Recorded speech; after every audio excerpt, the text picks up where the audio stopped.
Hi guys, welcome back to April After Dark. Long time no see. The last time I was in front of your glorious YouTube screens, just kidding, was back, I think it was mid-October, and I was talking about Ghost Adventures and the Serial Killer Spirits series that they had going on.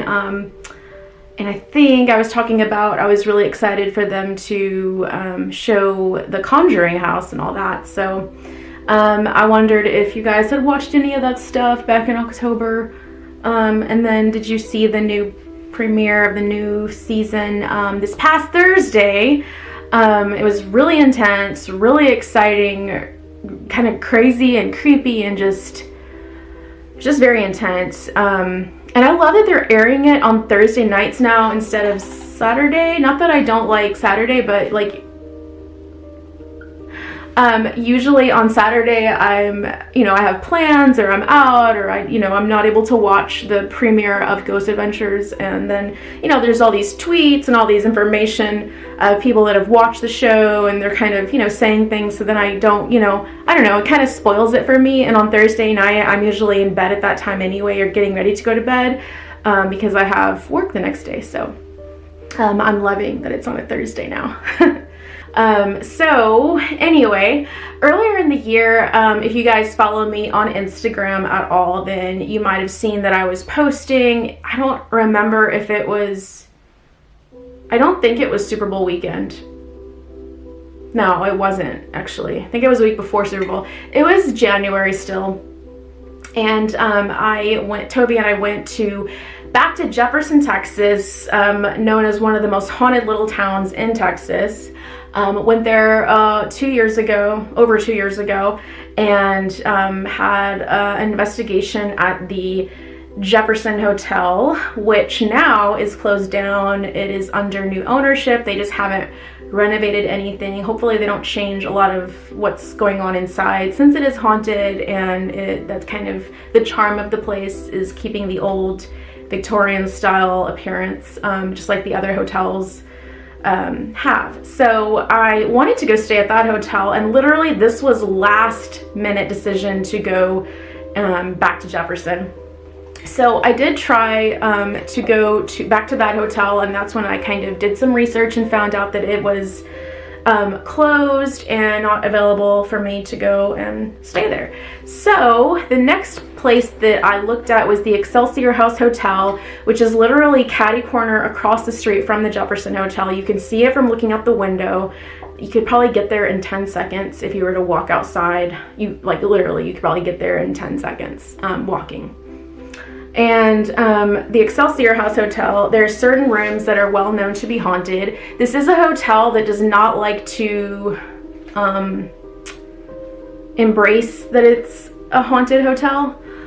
Even though if you were to Google the hotel, you would find, countless stories. It's in books about haunted East Texas, haunted Jefferson, Texas, and one of the stories that you might find on this hotel is a very famous story about Steven Spielberg staying there in the very late 70s. And he was out there scouting locations to film his movie at the time that was, I believe it was called Sugarland. And he wound up looking around, and they stayed at this hotel, the Excelsior House Hotel. And let me tell you, this hotel is just as old, if not older, than the Jefferson Hotel is also. So very old, and you can tell when you go in, they like to keep everything kind of looking that way, which helps, with the whole haunted mystique of everything. Anyway, you will find a story, if you were to Google it, Steven Spielberg stayed there in, I believe, I don't know if I'm saying the last name correctly, Jay Good or Jay Gould. It's this room. Obviously this room, when I looked, was booked already. And then the next best room that I was trying to get was the, it's a different room, Diamond Bessie room. And that room I didn't realize was kind of below the Jay Gould room. Sorry, I keep messing with my hair. Ugh. But that room was also taken, so almost every room was taken. I picked the second floor, but I'm jumping all over the place. Sorry, I apologize. So Steven Spielberg stayed at this hotel. He stayed in the Jay Gould room, whatever. And there's countless stories of what actually happened when he stayed there, but he basically threw his briefcase, suitcase, some sort of bag into a rocking chair that was in the room, and something threw it back at him, or threw it back across the room, or something like that. Those are some of the stories that you will hear. And then basically the whole time when he was at this hotel, he felt like somebody was in the room, or like somebody was there watching him over his right shoulder. You know, he would see something out of the corner of his eye, and just had that really eerie feeling. He knew eventually he had to go to bed. He was not interested in, you know, interacting with ghosts, spirits, entities, whatever was around. He just wanted to get some sleep because he had a lot of work to do, and it was a work trip. So he goes to sleep, and he wakes up at some point in the middle of the night to an old, like a little boy in old-fashioned clothing leaning over him, asking him if he's ready for breakfast. That was the last straw for Steven Spielberg, so he hightailed it out of there, got all the crew. I even read that he was basically shouting from the vehicle, or yelling from the vehicle, to get everything and hurry up, because he did not want to step foot back into that hotel at all. I don't even think he ever did. And they drove 20 miles to another really old town, Marshall, Texas, and stayed there.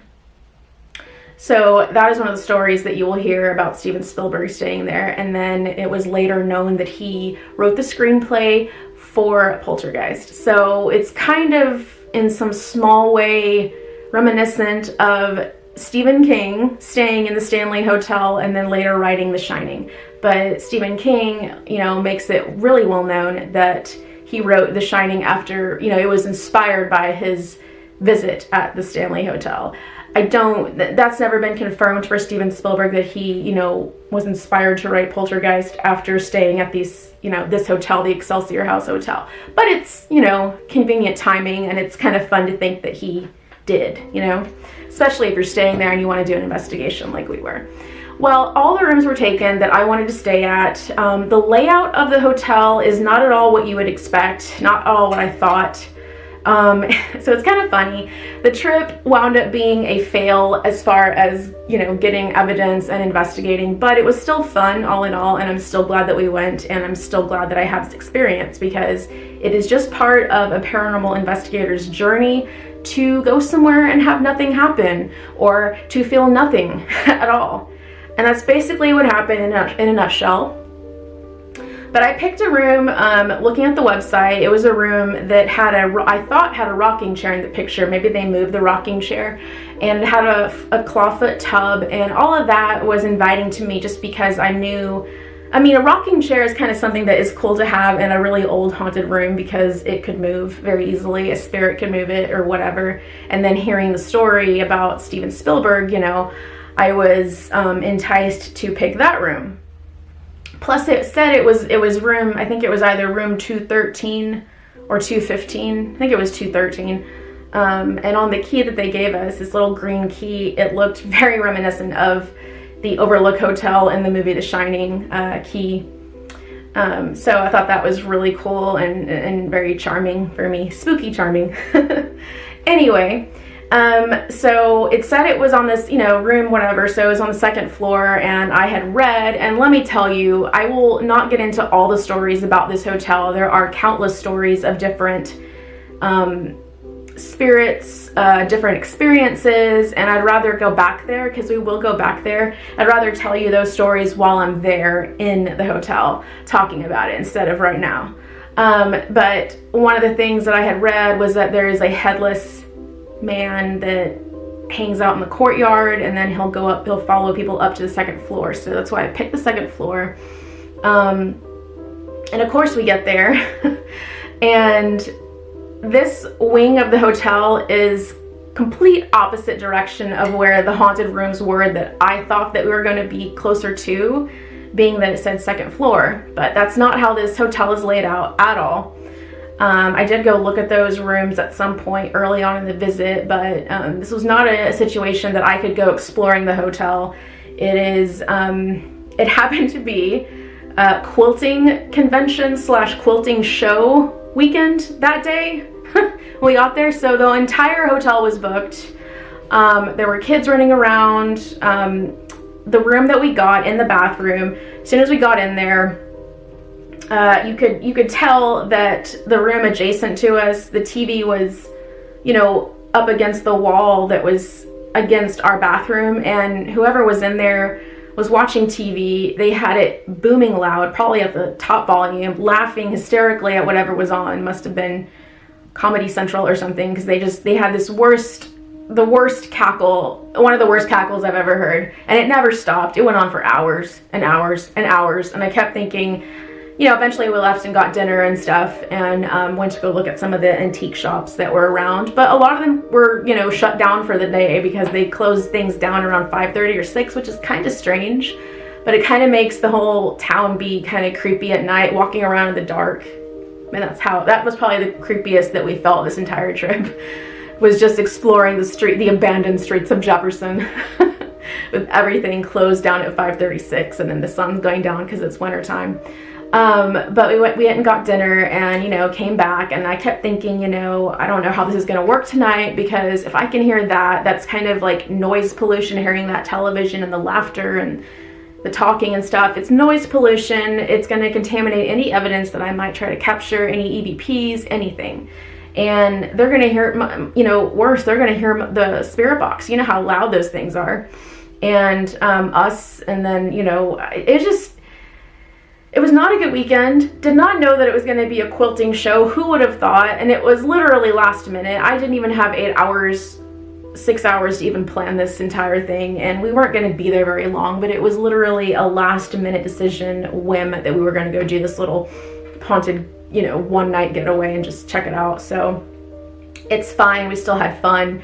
But let me tell you also, when I got into the room, I never felt anything in there, and it really made my experience at the Jefferson Hotel 2 years ago really stand out, because I don't think I realized at the time when I got there that I did feel something, a presence or presences in that room at the Jefferson Hotel, until I got into a hotel that's haunted, and I felt absolutely nothing.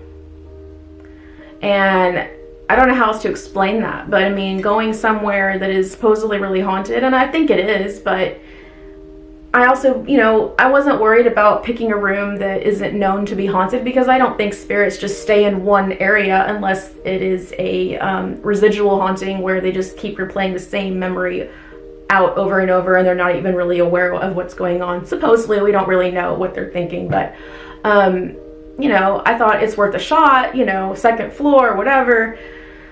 And it got to be, later hours in the night. We took a nap. I woke up, and I kept waiting for the perfect time to try to investigate. I never could get a perfect time.